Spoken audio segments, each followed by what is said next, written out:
चलिए, good evening student. आज हम स्टार्ट करेंगे सेंटर ऑफ मास पे रिलेटेड प्रॉब्लम्स, ठीक है ना।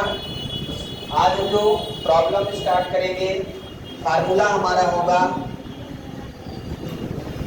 फार्मूला जो हम यूज करेंगे XCM equal to M1x1 plus M2x2 divided by M1 plus M2 और YCM equal to M1y1 plus M2y2 divided by M1 plus M2। इस तरह से 2D में हम XCM और YCM फाइंड करेंगे, इस फार्मूले का यूज करेंगे, ठीक है। किसी को डाउट है? आइए प्रॉब्लम स्टार्ट करें। फर्स्ट प्रॉब्लम हमारी ये है कि हमारे पास दो बॉडी रखी हुई हैं। मान लीजिए M1 मास की और M2 मास की दो बॉडी d डिस्टेंस पे रखी हैं। सो फाइंड, क्या करना है? Find centre of mass, centre of मास। हमें इन दोनों बॉडी का क्या फाइंड करना है?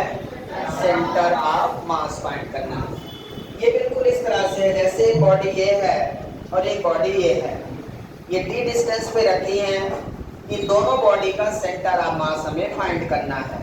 तो इन दोनों का सेंटर ऑफ मास, यदि सेम मास की बॉडी है तो बिल्कुल बीच में आएगा, और यदि अलग अलग मास की बॉडी है तो बीच में नहीं आएगा।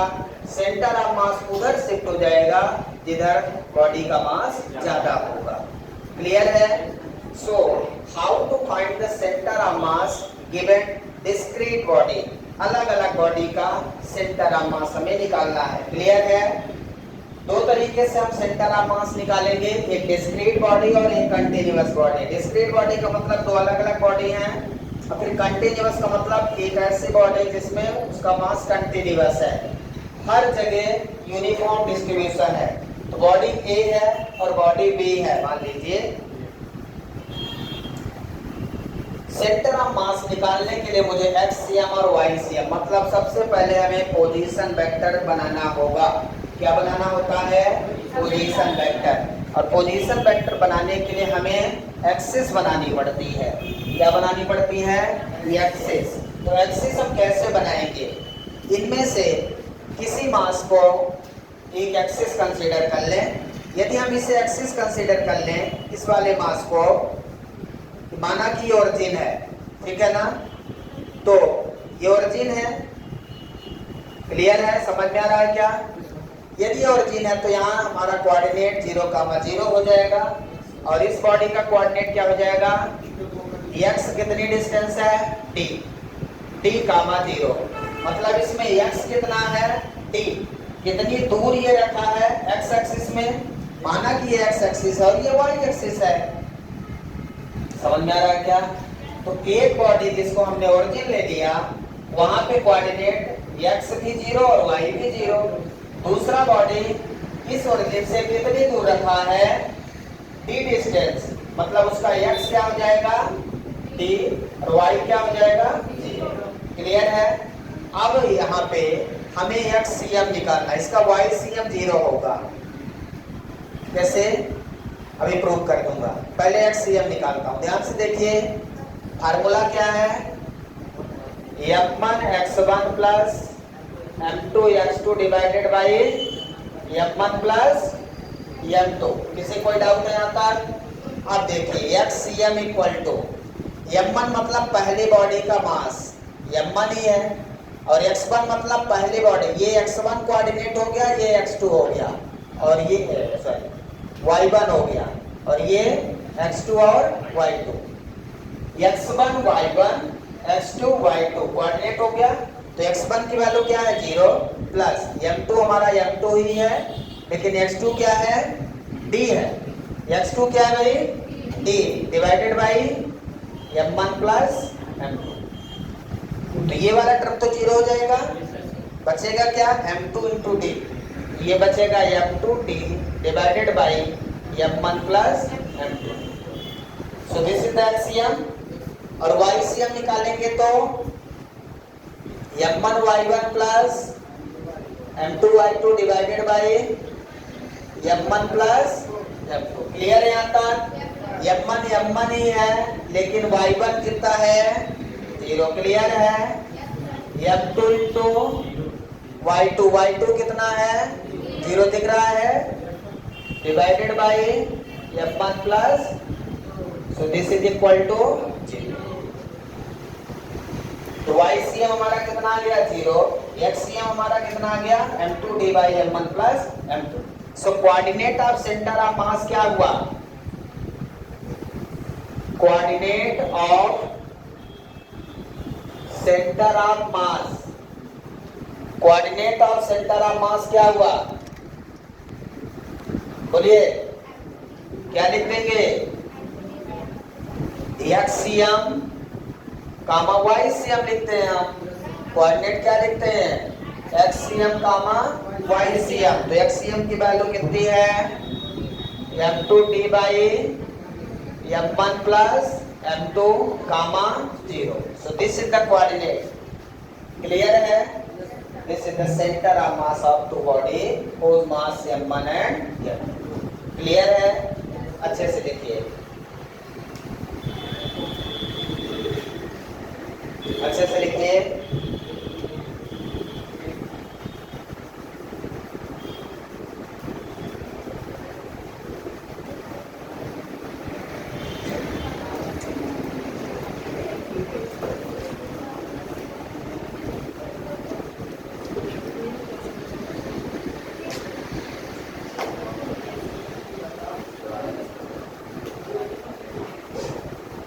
कंप्लीटेड। क्वेश्चन को आराम से लिखते चलिए, सब में आपको नहीं मिलेंगे। जितने भी क्वेश्चन करवा रहा हूँ तो आप नोट्स में रखिए इनको।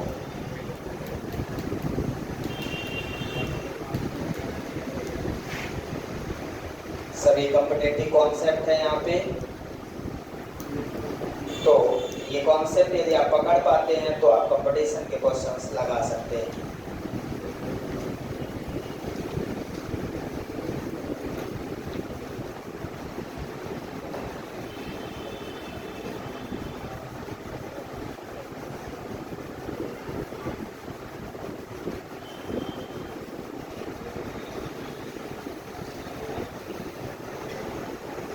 इसका मतलब इसका मास कहीं न्यूमेरिकल वैल्यू दिया होता तो यहाँ पे आपको डायरेक्ट मिल जाता, इधर कहीं सेंटर ऑफ मास आपको यहाँ मिल जाएगा।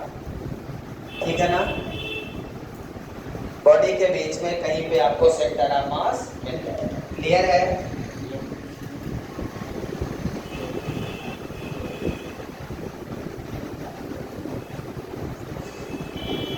कंप्लीटेड।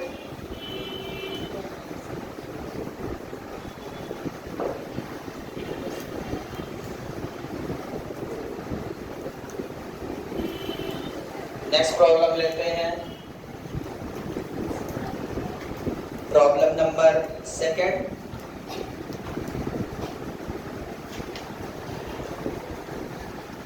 हमारे पास एक स्क्वायर है जिसके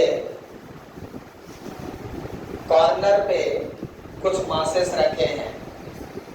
मान लीजिए ये कॉर्नर पे m है, यहाँ 2m है, यहाँ 3m है, यहाँ 4m मास है। कुछ भी मास हो सकता है, न्यूमेरिकल में 1 2 3 4 kg के मास हैं। ठीक है? So find the centre of mass when mass is kept at the corner of the square both side A। इसके साइड को हम A ले लेते हैं। तो स्क्वायर है तो इसकी साइड A है, सभी साइड A हो जाएंगे, A। ठीक है? क्योंकि ये स्क्वायर है। अब हमें कैसे इसका सेंटर ऑफ मास निकालना है? सेंटर ऑफ मास निकालने के लिए मुझे सबसे पहले इसमें एक्सिस कंसीडर करना पड़ेगा, है ना? तो एक्सिस के हिसाब से आपका सेंटर ऑफ मास बदल जाएगा। ध्यान रखिएगा, centre of mass changes with the axis. Axis यदि मैं अभी एक्सिस यहाँ पे ले लूं, मान लीजिए मैं एक्सिस यहाँ पे ले लेता हूं, तो एक्सिस के हिसाब से ओरिजिन है, ये क्या है ओरिजिन, मतलब यहाँ का पॉइंट 0,0। अब यहाँ से इधर चलेंगे तो x डिस्टेंस, यहाँ से a डिस्टेंस जा रहे हो आप साइड, तो a,0 y 0 है। फिर यहाँ से यहाँ जाओगे तो यहाँ पे a है और ये भी a है, तो a,a, और जब यहाँ पे जाओगे तो यहाँ पे x तो 0 है, x क्या है y एक्सिस पे x 0 होता है, 0,a। So this is the coordinate 0,0, a,0, a,a, 0,a। Clear है सबको? x एक्सिस में आप जाओगे तो x चेंज होगा, y 0 रहेगा, y एक्सिस में जाओगे और x में भी गए हो तो a,a, ये y एक्सिस लेकिन x एक्सिस 0 है, तो यहाँ पे x, 0,a। क्लियर है? फार्मूला लगा दें, कितनी मास ऑफ बॉडी है यहाँ पे 4 मास ऑफ बॉडी, तो यहाँ XCM का फार्मूला क्या होगा, m1x1 plus m2x2 plus m3x3 plus m4x4 divided by m1 plus m2 plus m3 plus m4। जितनी मास ऑफ बॉडी है उतना आपको फार्मूले में लिख देना है। क्लियर है यहाँ तक? किसी कोई डाउट है? अब देखिए एक्सियम इक्वल टू क्या लिखेंगे, m1 कितना है, m x1 कितना है 0 प्लस m2 कितना है 2m, यहाँ देखते चलिए x2 कितना है a प्लस m3 कितना है 3m और x3 कितना है a प्लस m4 4m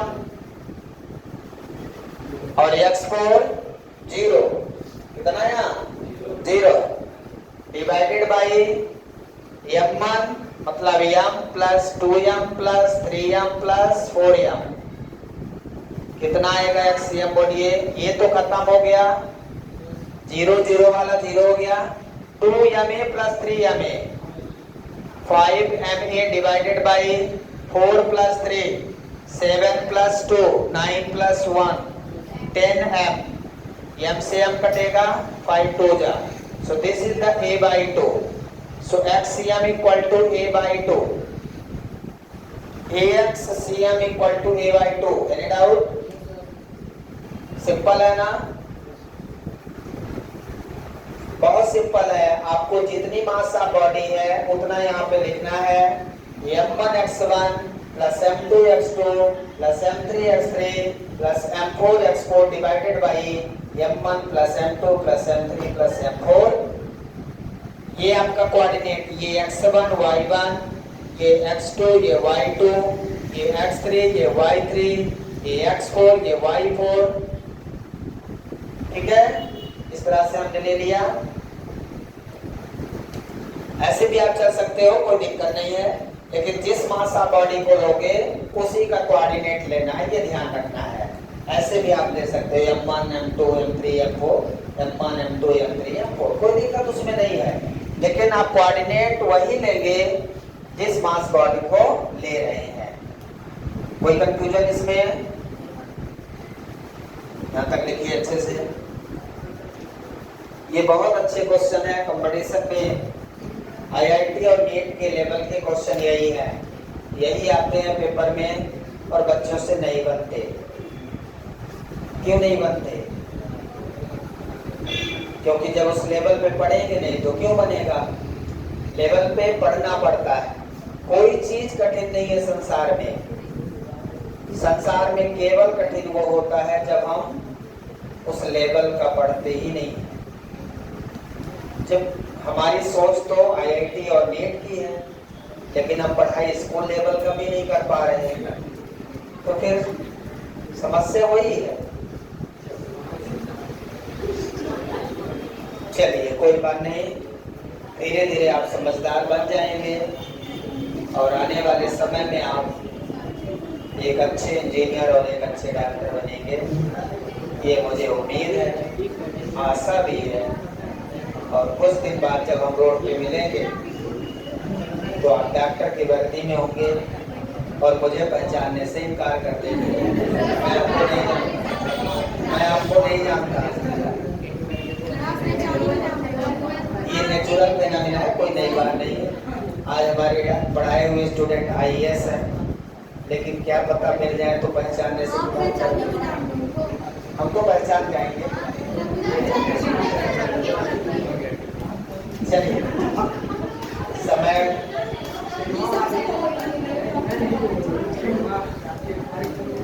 चलिए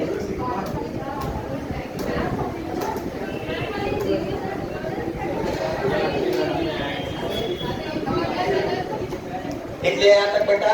अब देखिए हम YCM निकालेंगे। यहाँ पे YCM लिख दें, यहाँ पे Y1, Y2, Y3, Y4 divided by same formula M1 Y1 plus M2 Y2 plus M3 Y3 plus M4 Y4 plus divided by M1 plus M2 plus M3 plus M4। ठीक है। अब यहाँ पे देखिए क्या लगाएंगे, फार्मूला यही लगा देंगे, YCM इक्वल टू M1 मतलब M, Y1 कितना है 0 दिख रहा है आपको, प्लस M2 2M, Y2 कितना दिख रहा है देखिए 0। जिसको समझ में ना पूछ लेगा, इससे सरल नहीं हो सकता। M3 कितना है 3M और Y3 कितना है A, प्लस M4 कितना है 4M तो Y4 कितना है A, 4M into A divided by M plus 2M plus 3M plus 4M। इसमें ये 0 हो जाएगा, ये भी 0 हो जाएगा, कितना बचेगा 3M plus 4M 7MA divided by 10A, 10M M से M cancel, 7 by 10A which is 0.7A। Clear है 0.7 है। तो coordinate of centre of mass क्या हो जाएगा, XCM comma YCM equal to A/2, A/2 मतलब 0.5A कामा 0.7A। क्लियर है 0.5A comma 0.7A।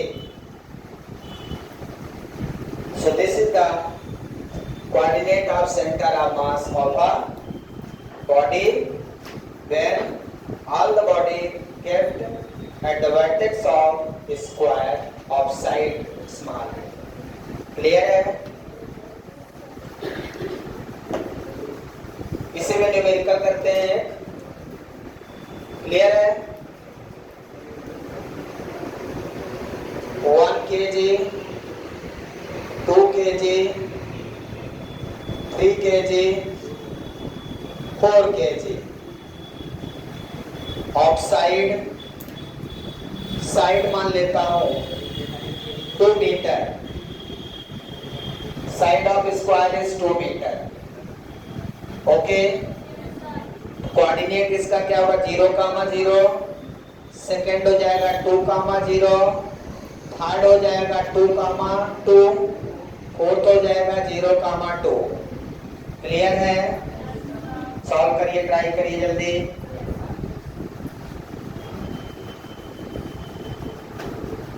सभी लोग ट्राई करें जल्दी से।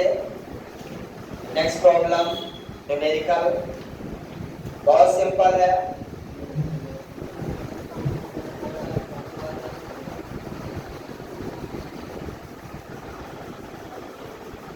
बन गया, कितना है बेटा 1,7/5। Very simple.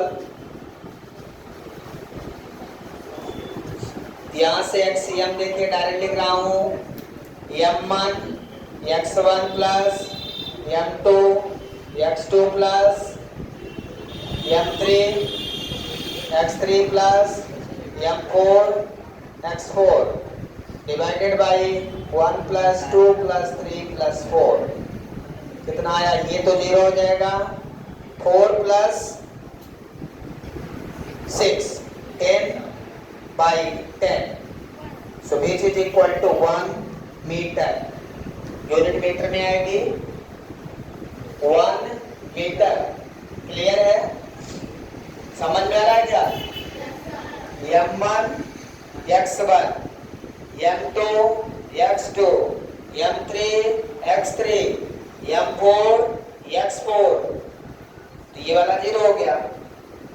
इसी तरह YCM देखिए m1 y1 0 plus m2 y2 0 plus m3 y3 क्या है 2 प्लस m4 4 y4 कितना है 2 divided by 1 plus 2 plus 3 plus 4 equal to कितना? ये 0 हो गया। 3 2 जा 6 प्लस 4 2 जा 8 14 by 10 which is equal to 1.4 metre. Clear है? So what is the coordinate? Centre of mass का कोऑर्डिनेट क्या मिलेगा? 1,1.4 मीटर। क्लियर है? इसका मतलब क्या है? जो XCM है वो 1 मीटर इधर जाएगा, ये 2 मीटर का है ना, तो इसका 1 मीटर क्या होगा? हाफ। और Y में कितना जाएगा? 1.4 1.5 इसका हाफ होगा। ठीक है? हाफ से कम 1.4 कितना होगा? लगभग हाफ से नीचे, यहाँ पे, यहाँ कहीं, सॉरी 2 है ना, 1.4 थोड़ा सा ज्यादा होगा। ये होगा मिड से थोड़ा ऊपर। This is the centre of mass. x में कितना जाएंगे? ये आपका XCM इक्वल टू कितना है? 1 मीटर। इधर का XCM और यहां से ऊपर गए YCM 1.4। So this is the coordinate. आपका सेंटर ऑफ मास कहां है? यहां पे। इस बॉडी का सेंटर ऑफ मास यहां पे है।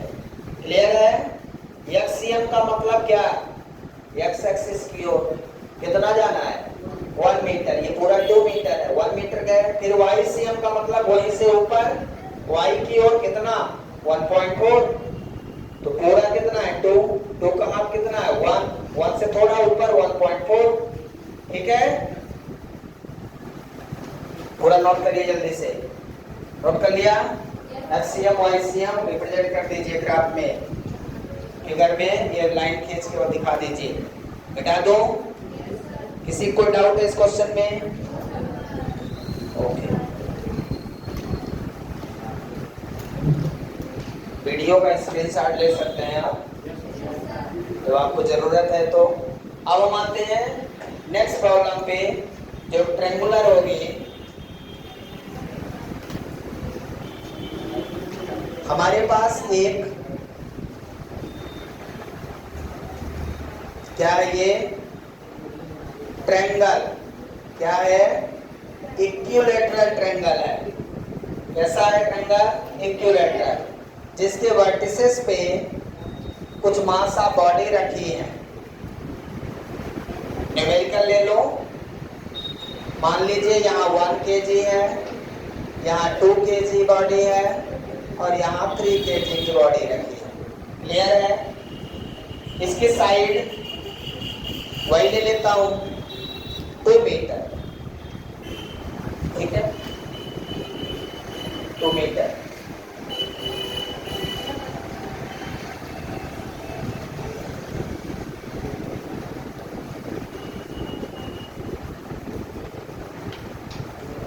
दो मीटर ये है तो 2 मीटर ये भी होगा, साइड 2 मीटर ये भी हो जाएगा। ठीक है। इसका सेंटर ऑफ मास, देखिए सेंटर ऑफ मास की पोजीशन कभी चेंज नहीं होगी, पोजीशन वही रहती है, लेकिन एक्सिस के हिसाब से डिस्टेंस बदल जाएगी। यदि मैं डिस्टेंस एक्सिस यहाँ लेता हूँ तो इसके हिसाब से यहाँ कहीं सेंटर ऑफ मास होगा। यदि मैं एक्सिस यहीं पे ले लूँ बीचों बीच जहाँ पे सेंटर ऑफ मास है, तो एक्सियम वाई से 0 हो जाएगा। मतलब जहाँ पे सेंटर ऑफ मास है वहीं पे एक्सिस हो गई आपकी। क्लियर है? कोई डाउट है? अब चलिए इसकी एक्सिस मैं यहाँ पे ले लेता हूँ, तो ये आपका एक्सिस हो गया। तो यहाँ 0,0, ये कितना हो जाएगा 2,0, 2 मीटर हो जाएगा। ये कितना होगा, यहाँ का कोऑर्डिनेट देखिए पूरा कितना है 2 है, तो हाफ कितना होगा, ये हाफ कितना होगा 1 मीटर होगा। मतलब आपका इस कोऑर्डिनेट के लिए x आपका 1 होगा, x कितना होगा 1, लेकिन y ये है, ये आपको निकालना पड़ेगा। मान लो आपका A B C और D है, ये मतलब आपको AD निकालना पड़ेगा परपेंडिकुलर। तो पाइथागोरस थ्योरम लगा दे, AD equal to under root base का स्क्वायर, बेस क्या है BD का स्क्वायर प्लस AB का स्क्वायर, सॉरी माइनस क्या लिख दिया मैं, AD का स्क्वायर परपेंडिकुलर का स्क्वायर इक्वल टू हाइपोटेनस का स्क्वायर, AB का स्क्वायर माइनस BD का स्क्वायर। सही है? पाइथागोरस थ्योरम में हमें परपेंडिकुलर निकालना है, perpendicular equal to root of hypotenuse का स्क्वायर माइनस बेस का स्क्वायर। तो अब AD निकालना पड़ेगा अंडर रूट, AB कितना है 2, 2 का स्क्वायर 4 माइनस BD कितना है 1, 1 का square 1, so this is equal to root 3। सही है? तो यहाँ पे 1,√3 आपको मिल जाएगा। क्लियर है? सभी कोऑर्डिनेट मिल गए?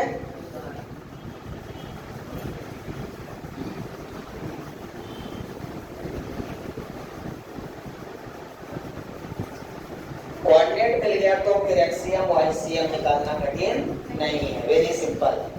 अब आप सिंपल सा फार्मूला लगाइए, XCM equal to m1x1 plus m2x2 plus m3x3 divided by m1 plus m2 plus m3। यहाँ पे 3 मासेस बॉडी है, m1 कितना है 1, x1 कितना है 0, सभी को दिख रहा, m2 कितना है 2 इंटू x2 कितना है 2 प्लस m3 कितना है 3, x3 कितना है 1, ये आपका x1 y1, ये x2 y2, ये x3 y3, तो यहाँ 1 divided by 1 plus 2 plus 3, so which is equal to how much, ये 0 हो जाएगा 4 प्लस 3, ठीक है 7/6, so this is equal to Cm 7/6 metre, 7/6 metre. Clear है? एक्सियम कितना आ गया, डेसिमल में कितना लिखेंगे, और ये हाँ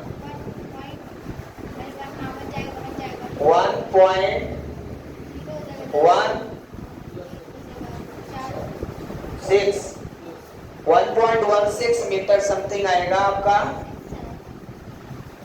एक्सियम। क्लियर है यहाँ तक? कोई क्वेश्चन? अब वाईसीएम निकाल लें, वाईसीएम निकालें।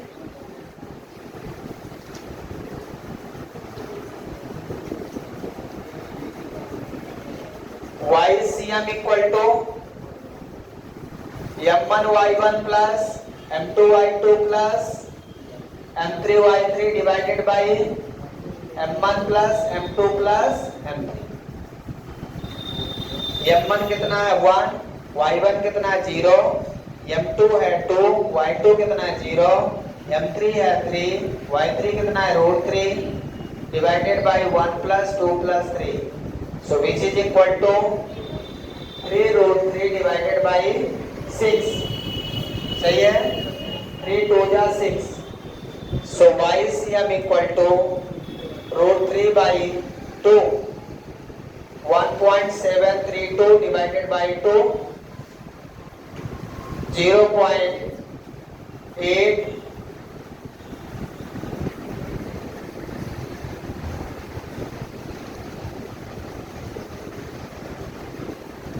0.866 मीटर। क्लियर है? अब यहां से हमारा सेंटर ऑफ मास मिल जाएगा।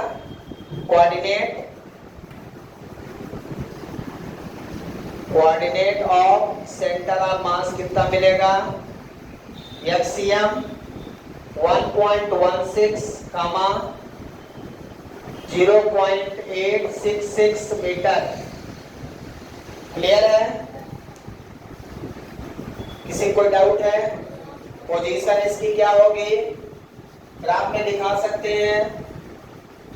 ग्राफ में देखिए इसकी पोजीशन XCM 1.16, ये 2 मीटर है तो 1.16 लगभग यहाँ होगा 1.1, मतलब मिड से आगे, ठीक है ना। 1 ये है, पूरा 2 है तो 1.1 यहाँ, और उसके बाद y में 0.86, तो लगभग यहाँ पे, अब एग्जैक्टली हम यहाँ पे मेजर नहीं कर सकते। सो this is the centre of mass, position of centre of मास। यदि आप y एक्सिस यहाँ पे ले लेंगे ना, तब भी पोजीशन चेंज नहीं होगी, लेकिन जब आप एक्सिस यहाँ पे लोगे तो आपका XCM इतना ही डिस्टेंस आएगा। बात समझिएगा, यदि हम एक्सिस यहाँ पे ले लें तो यही वाली इतनी डिस्टेंस आएगी XCM की। क्लियर है? और यहाँ से YCM, मतलब आप सेंटर ऑफ मास के जितना नजदीक एक्सिस लेंगे न्यूमेरिकल वैल्यू उतनी कम आएगी, जितना दूर लेंगे उतनी ज्यादा आएगी। लेकिन position of centre of mass never be change. Numerical value का मतलब है एक्सिस यहाँ लिया तो यहाँ से ये डिस्टेंस x और ये है, जितना दूर आप लेंगे उसकी वैल्यू उतनी दूर से आएगी।